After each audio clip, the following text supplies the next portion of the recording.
I'm Nick Westergaard, and this is On Brand, helping you tell your story. My guest this week is Chris Kocek. And of course, everybody's afraid of the R word, the research. People think that takes time. I've had some clients say, I don't have time for an academic exercise like that. But it's a critical exercise. And I say, even when you're a small brand, if you're a startup and you say, look, I don't have a big budget for this. Okay, well, when you're sampling, that's a great time to learn about your customers. Maybe spend 20% of your time selling the product. Spend 80% of your time asking the customer some very specific questions so you can get to know them. Chris Kocek is the founder and CEO of Gallant Branding, a creative branding firm in Austin, Texas, focused on building brands for a better world. Over the past 10 years, Gallant has helped dozens of companies with brand overhauls, new product launches, and data-driven campaigns, resulting in triple-digit growth and national recognition. In his new book, Any Insights Yet? Connect the Dots, Create New Categories, Transform Your Business, Chris demystifies the insight building process in a way that can help any business leader or marketing practitioner get to higher ground. My interview with Chris Kocek is coming right up, but first... Support for this and all the other podcasts on the Marketing Podcast Network is provided by Momento. Yes, you can use AI to make your job as a marketer easier. Momento is built to put the power of AI in your hands. It can write social media captions, have it watch or listen to a podcast and suggest, then automatically create social media posts to promote the show. Heck, it can even listen to a podcast episode, then write a poem about it you can use on your company blog. Go check it out. MPN listeners can try it for free at bit.ly/MomentoMPN. That's bit.ly/MomentoMPN. Hey, creators, podcasters, and brands, if you work on Instagram at all, you have to be tired of the limitations of link in bio. Well, there's a solution. Stampede.social is the ultimate Instagram tool that will change the way you engage with customers, fans, and followers. With Stampede.social, you go beyond a single bio link and instead slide into your fans' DMs. Fire off an automated direct link to wherever you want to send them straight from your posts and lives. This link is only sent to the fans who ask for it, so you'll know exactly who loves your content the most. And Stampede.social does so much more. It gives you back the power of knowing who is engaging with you. It makes it easy to engage with them using AI, and using Stampede.social gives you insights about how your Instagram profile is performing with super robust reports. Drive more clicks, more sales, more followers, and have more time to do what you really love, creating that amazing content. Join the ranks of the world's savviest Instagram creators who already trust Stampede.social. It's a true game changer and will transform the way you connect and engage with your Instagram fans forever. Just for you creators, use our limited time exclusive promo code MPN50. That's MPN50 and get 50% off any monthly or annual subscription tier at checkout. Are you ready to create a stampede of fans back to your content? Don't miss out on this special deal. Head over to Stampede.social. Chris Kocek, welcome to On Brand. Thanks for having me, Nick. I am excited to chat, especially about connecting the dots, because it does feel like, there were a lot of metaphors in there, but I feel like dot connecting is critical, and also, getting to the higher ground feels essential for brands today. What does that higher ground look like? Because so much is changing about what we do. Absolutely. Well, the thing about insights is that they're not just the stuff that you see on the surface level. So a lot of times brands will, because everybody's in a rush to compete and, get ahead of their competitors, a lot of times they'll just grab whatever data point they can get off the most recent trend report, things like that. And so I think that having taking the time to look at something a little bit more deeply, interrogate a particular data point, find out what the truth of the situation is very, very important. And that's what can help you get to higher ground. So you talked about the truth of the situation, and that sounds deceptively simple, I'm sure. How can we, managing all of that, distill the signal from the noise? Yeah, that's a great question. One of the techniques I talk about in Any Insights Yet is keep asking why.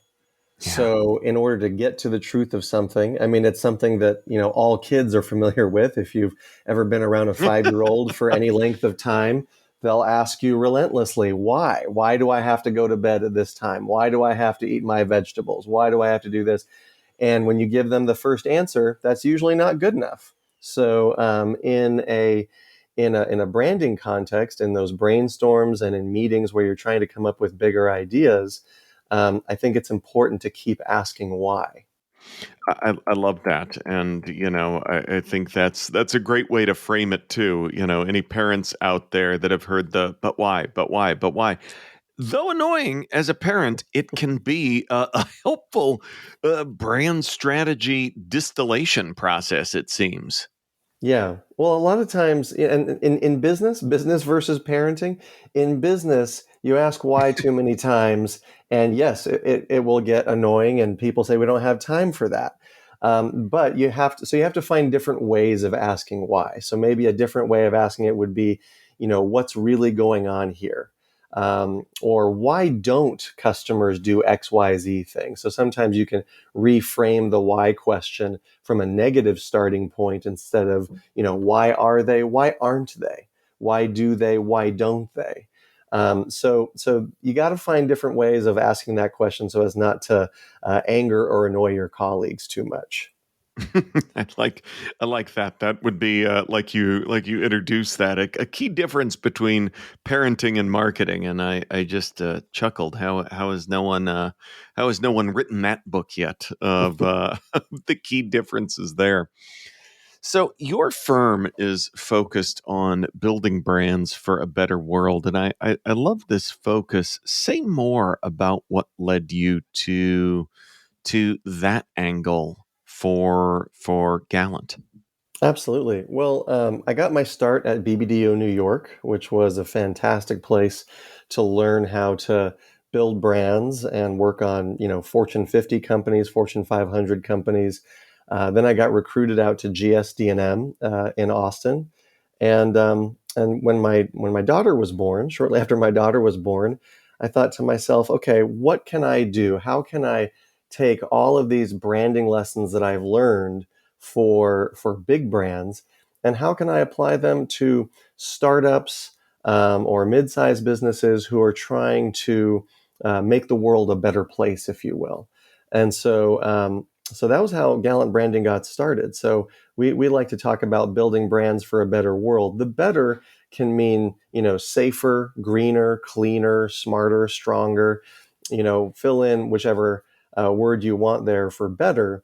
But that's what we focus on, and that's where the idea came from. And I guess you could say it came in part with the birth of my daughter. I wanted to work with clients and brands who that was their core mission, right? That they wanted to make a healthier world. Either that might be a vegan product, it might be a gluten-free product, it might be something else, like, for example, with Vital Farms, pasture-raised eggs, things like that. And so that was the genesis of it. That is great. And I have it's kind of a strange follow-up question. With that as your focus, like say you focus as an agency on car dealerships, the car dealerships are going to find you. With a focus of those that are trying to have an impact like that, is it that simple? Are they finding you, or do you screen for impact? What does that look like in practice? That's a great question. I would say that because we put a flag in the ground, the gallant flag Yeah. that we put in the ground, it serves as a beacon for those kinds of businesses. So a lot of times, businesses who are maybe they're B corporations, maybe they're, again, their mission statement. Those types of businesses kind of end up hanging around each other a little bit. They circle around each other. They say, "Oh, who did that for you? That was some great work. I'd like to talk with the agency that did stuff like that." So on the one hand, we get a lot of word of mouth traffic that way. On the other hand, we also go out and specifically look for particular businesses, and there have been times that we've turned down certain businesses. I mean, I would think that that's probably a hard point in the life of any business because, we're always, we want to take everything on. That's just the nature of the beast. But saying no can be a powerful direction in your business as well. Yeah, it's not easy. And in the first several years of the business, I would say that we said yes more often than not. But we were fortunate that we had, businesses coming to us who aligned with our mission. So our very first client was a company called Snap Kitchen, and they were focused on, healthy food. Like it's not a quick service restaurant. It's almost like a Blue Apron or Hello Fresh Yeah. kind of model. And so they I were a like very Hello Apron. That could Hello be Apron. that's still available. That's right. The ultimate mashup. Sorry, But I didn't mean to take you off course with my bad jokes. No, no. So Snap Kitchen was our first client, and they were in the food space, and that actually led to a lot of other food businesses, food brands, restaurants, CPG brands, consumer packaged goods, coming to us and looking for the kinds of things that we do, which really begins for us most of the time with brand positioning and understanding who the core customers are. That's something that I think a lot of brands are missing when they're getting started. Say more about that because I that's always a trigger for me of something that we're missing, especially around brand building. Yeah, I mean, understanding who your core customers are is critical to the lifeblood of a brand. I love, for example, Yeti did that so well in the very beginning. They started out with their core customers. They went after them, and those were like the hardcore hunters and fishermen. And then once they built a reputation and a following among that core group, then they expanded to the next group, maybe the weekend warrior types or things like that. And then to the next group, the tailgaters and so on. And so they understood their core. They met the core where they were, which at the time, the very beginning, that was like Cabela's and those kinds of places. Now you can get Yeti products almost anywhere, right? I was going to say they've made it all the way out to me, and I'm so far from a weekend warrior. I'm sitting here at my desk recording a podcast. So Exactly. So they knew who their core customers were, or they identified them. They leaned into those folks. They built that reputation, and that's also a critical part of it. Is with branding is building your reputation in somebody else's mind. But to build that reputation in their mind, you first have to know who they are, what they care about, and then make sure that your value proposition and your messaging aligns with what they care about. that's another thing that I feel like again is deceptively simple, but like you said, you're noticing at intake that that's something that we haven't thought through as well as we should have most of the time. Yeah, a lot of times when clients come to us or potential clients come to us, we always like to ask, so what's your biggest challenge right now? What do you think that is? And a lot of times people will say brand awareness or sales. We're not getting enough sales. And then we say, okay, well, tell us first, what do you know about your core customers? And they'll say, well, they're 18 to 65 plus, they're men and women. They're pretty much everybody. Um, and that's, it's hard to chase after everybody. Nobody has, even the really big brands, they don't have enough budget to chase after everybody. So you really have to, hone in on who the core customer is. And that begins by talking with them. Yeah, that's fascinating. Coming in with well, brand awareness or sales. It seems like having worked in the business myself, it's like, yeah, that tracks. And who's your customer? A little bit of everybody. So some of these homework steps, it seems like before we darken the door, are important to think about as well. Absolutely. And of course, everybody's afraid of the R word, the research. Doing the research, people think that takes time. I've had some clients say, "Oh, I don't have time for an academic exercise like that." Um, but it's a critical exercise. And I say, even when you're a small brand, if you're a startup and you say, look, I don't have a big budget for this. Okay, well, when you're sampling, that's a great time to learn about your customers. The thing is, a lot of times, even in sampling situations, let's say you're a CPG brand and you're out there sampling your product, a lot of times, the brand or the brand representatives, they want to spend all the time talking and selling the person on their product. But I always recommend that they do the opposite. Maybe spend 20% of your time selling the product, spend 80% of your time asking the customer some very specific questions so you can get to know them, capture some, qualitative data points, if you will, and then go from there. On Brand will be right back after this. As a person with a very deep voice, I'm hired all the time for advertising campaigns. But a deep voice doesn't sell B2B, and advertising on the wrong platform doesn't sell B2B either. That's why if you're a B2B marketer, you should use LinkedIn ads. LinkedIn has the targeting capabilities to help you reach the world's largest professional audience. That's right, over 70 million decision makers all in one place. All the big wigs, then medium wigs, also small wigs who are on the path to becoming big wigs. Okay, that's enough about wigs. LinkedIn ads allows you to focus on getting your B2B message to the right people. So, does that mean you should use ads on LinkedIn instead of hiring me, the man with the deepest voice in the world?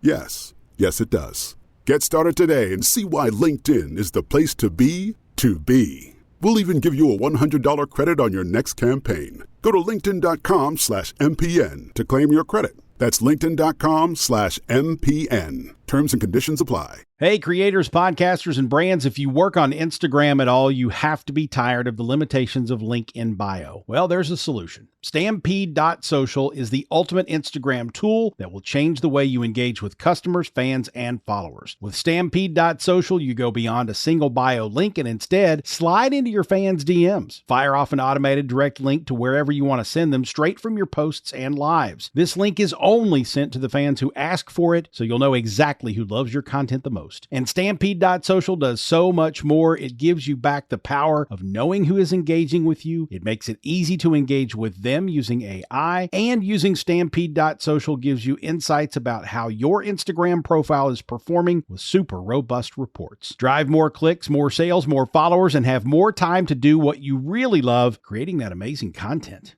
Join the ranks of the world's savviest Instagram creators who already trust Stampede.social. It's a true game changer and will transform the way you connect and engage with your Instagram fans forever. Just for you creators, use our limited time exclusive promo code MPN50. That's MPN50 and get 50% off any monthly or annual subscription tier at checkout. Are you ready to create a stampede of fans back to your content? Don't miss out on this special deal. Head over to Stampede.social. Now, back to the show. So, as we talk about, I love that you said the R word, and the other thing, it's either bringing a smile to my face or a touch of PTSD. But the we don't have time for an academic exercise is usually said by people that need to stop and take some time for something as well. But it also seems like it kind of comes full circle back to your book of distilling from, in some cases, the many different insights we have today. So what led you to the process, the system, the step by step, and also the book itself? Yeah, so I wrote an earlier book years ago, right about the same time that I started Gallant, and that book was called The Practical Pocket Guide to Account Planning. So it was meant to help people who were going into an agency environment. How could they start adding value from day one? And then I had some students and some other folks come back to me and say, well, how can we do this faster? How can we build insights? Because that was one of the core areas of the book was building insights, and they wanted me to expand on the topic, so I did, and it expanded from a chapter in the first book to actually being its own book by itself with multiple techniques, reliable techniques for building insights, and we've talked about one of them, keep asking why, but there are several more in the toolbox there. So walk us through some of the other steps of the process. Yeah. So another good one that I like to use a lot is reframing the question.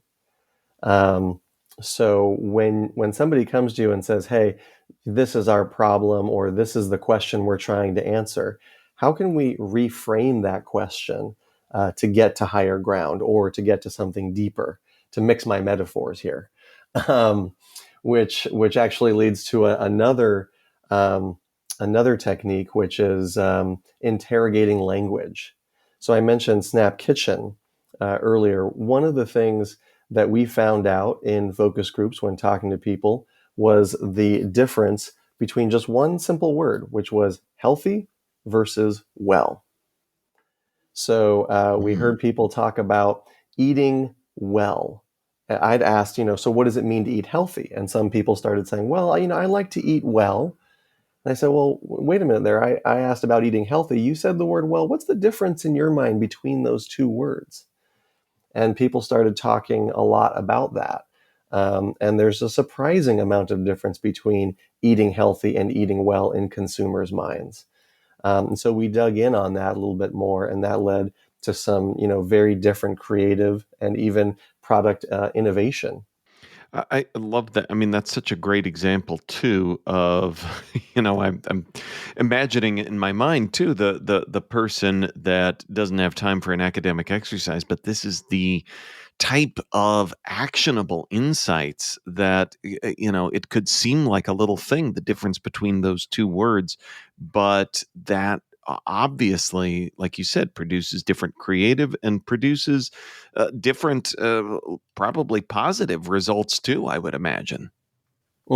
Absolutely. I mean, going back to asking why, it's a little bit rebellious. It's not always loved by the powers that be. The people who are running things. They want quick answers. They need to make decisions. Boom, boom, boom. Let's get to our next campaign.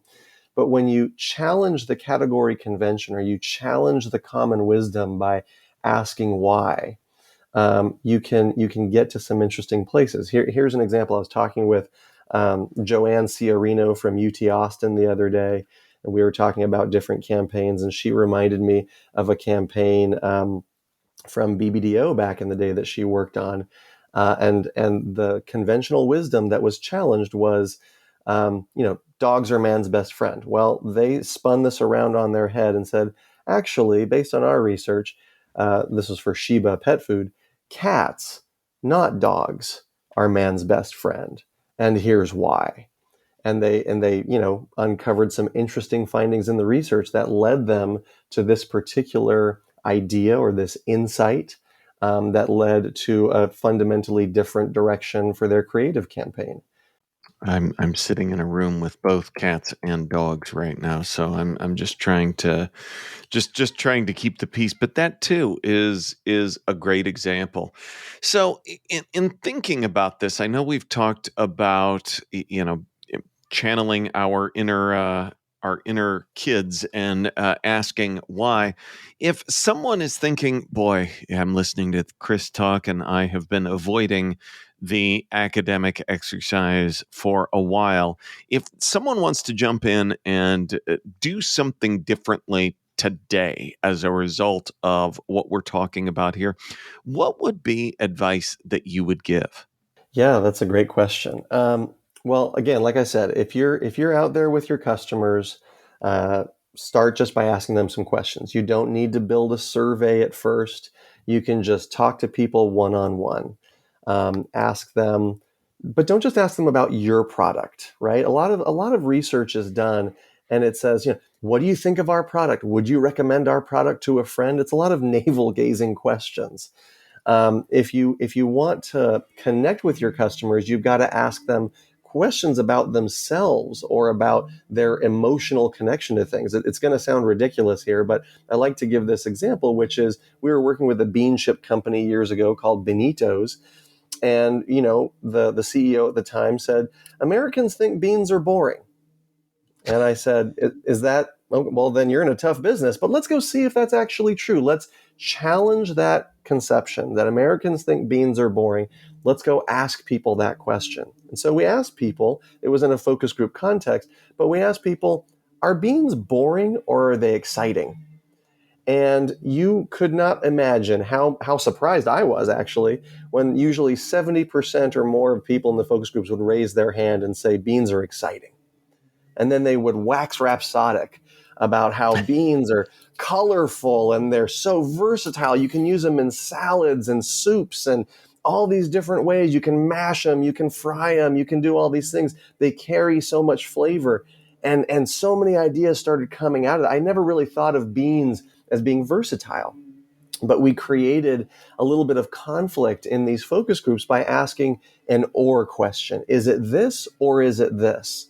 Do you like this or this better? So that's another technique, is creating conflict. And that's something that your listeners can apply right away when they go talk to people. Give them an or question. Which is better, this or this? Do you like this or this better? And why? I love that example and that actionable point. And I feel like as you were walking us through that, I feel like it is surprising, but I also feel like there's bean people out there. There are people very excited about beans. So that's an interesting insight, and it rings true. And it also made me smile. Chris, it is time for me to ask you, in addition to beans, what is a brand that has made you smile recently? Well, I'll tell you a brand that's made me laugh, not just smile, but laugh and Oh, shake my you're head. kicking it up a notch. That's right. Laugh and shake my head and say, wow, that's amazing. Slutty Vegan out of Atlanta. Now, you talk about a brand with personality, which is one of the things I think a lot of brands are missing, is having that brand personality. But Slutty Vegan has got their branding dialed in, from the way they name their products. They've got product names for their burgers and hot dogs and chicken sandwiches. They've got names like Menage a Trois, the Fussy Hussy, Side Ho, spelled Heaux. Their photography, their food truck, everything that they're doing is a really pulled together branded package. And they're growing by leaps and bounds. They got a huge investment from Shake Shack. I think they're valued now over $100 million. So they're doing some amazing branding, and they make me smile every time I look at them. That is amazing. I love learning about new brands here on the show and can't wait to learn more about Slutty Vegan. Chris, where can folks go to learn more about who you are and what you do? Yep. They can go to chriskocek.com. That's KOCEK.com at the end there. I've got as a companion to the book, there's the Light Bulb newsletter. And so I send out every Thursday 3 quick things, a piece of creative that inspired me, the questions it made me ask, and then a quote that's made me a smarter strategist. So that people can consume in 2 to 3 minutes every week and get fresh ideas for their campaign. That's the Light Bulb newsletter. And of course, they can find me on LinkedIn at Chris Kocek at LinkedIn. Awesome. Well, we will link up to all of that in our show notes, which folks can find at onbrandpodcast.com. Chris Kocek, thanks for being on brand with us. Thanks so much for having me. On Brand is part of the Marketing Podcast Network. If you like what you're hearing, if we've made you smile, you can always listen free on Spotify, Apple Podcasts, or whatever your favorite platform may be. And please take a moment and rate and review the podcast to help others find the show. Until next week, I'm Nick Westergaard, and I'll see you on the internet.